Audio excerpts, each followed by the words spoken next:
Hey guys, I'm Mushi. I'm the IELTS tutor here at EnglishWise. Today in this video, I'm going to teach you about some strategies, some tips on how to do the listening task, especially the MCQ portion of the listening task. So let's get started. As you can see, I've written some things on the board, and think of it like a stepwise guide to how to attempt the at least the MCQ portion of it. So in the first point, I've written read the instruction carefully.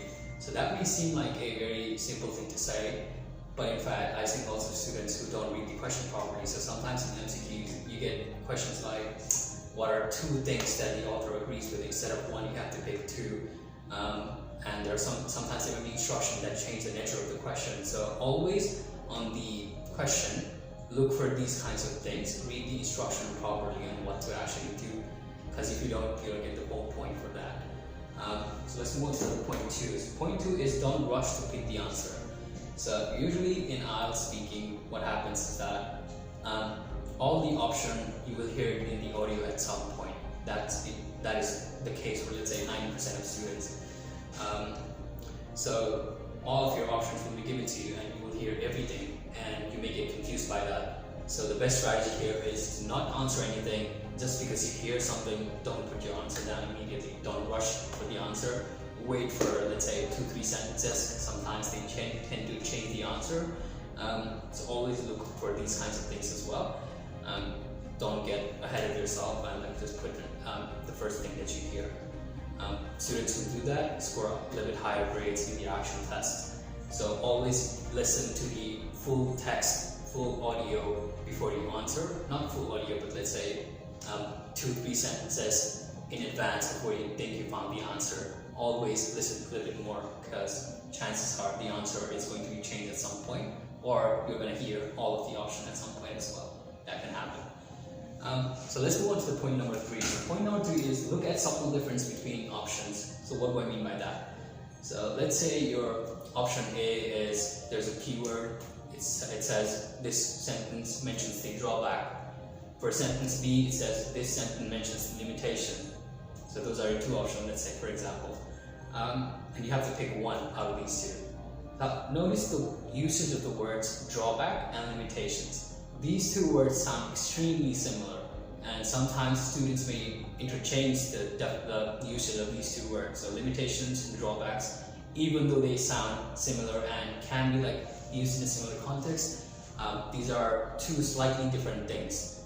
So that's a subtle variation of the word. Most of the times in your writing and in your listening task, there's going to be words like these. Two words that sound exactly the same, in meaning I mean. So they are going to have similar meaning, but there is going to be a little bit difference to those kinds of words. So drawbacks and limitations are two words that are kind of like that, an example of that, let's say. So you have to look out for those kinds of words. If you have two options and you are confused between one of those two words, you have to make your decision based on which one you think is more relevant to the question. Let's look at point 4. Find synonyms and paraphrases. Most of the time, in 80-90% of the time, the options are not going to be the exact word that you find in the passage. So it's always going to be something different. Let's say instead of house, they're going to say a place of accommodation. Instead of children below 19 years, they may say teenagers. There may be a different word for the actual question compared to your passage. So your passage may have one word, a different phrasing, a different synonym, but your question has a different word. And it is up to you to figure out if those two things mean exactly the same thing. So if you are looking for the same word in your reply, chances are you're not going to find them. So you have to listen to the meaning of the words in the audio when you're doing this kind of question. Don't just listen for the words, let's look for the meaning as well. So that is going to be your 4th strategy.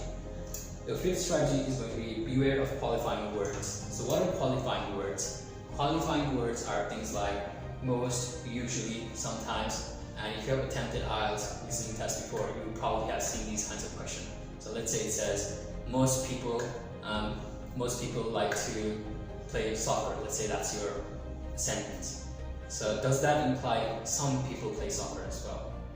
So most doesn't include everyone, but so that means that some people don't like soccer statement still remains true. So these kinds of logical equivalences are used a lot in your listening task.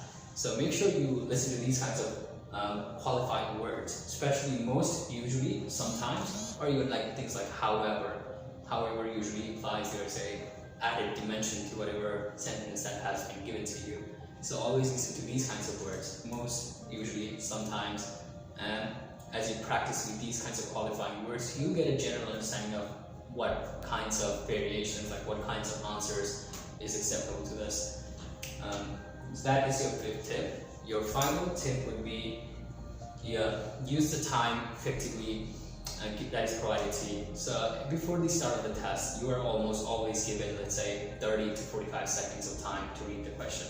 Most students, they tend to ignore this. They just look at their screen and they don't read the instruction, they don't read the question, they don't make full use of their time. One thing you can do in this 30 to 45 second time before the actual audio begins is you can begin to look at the type of question, see what kinds of questions are, what kinds of blanks or like what kinds of things are being asked, what are some of the synonyms for certain words that you can find. You can look for that. You can also look for, let's say, where exactly is this piece of information in the question given in the actual passage. You can look into that, or you can look into how to predict answers as well. So predicting answer means like anticipating what kinds of synonym phrases can be used in the actual passage, where the answers can be, things like that. So you want to do those kinds of things in your 30 to 45 second time before the audio starts. So this is not after the audio starts, this is before. Use that time wisely to read the actual questions and to predict the answers. If you do that, there's a good chance that you will know the answer immediately as soon as the audio starts. So keep these 6 points in mind. If you like more tips like this, come join our institute, EnglishWise Brisbane. We provide online, we're providing good classes here. You can come in and for a trial as well and see how our classes are conducted. If you like it, you can join it. That's it for the video today. Thank you for watching.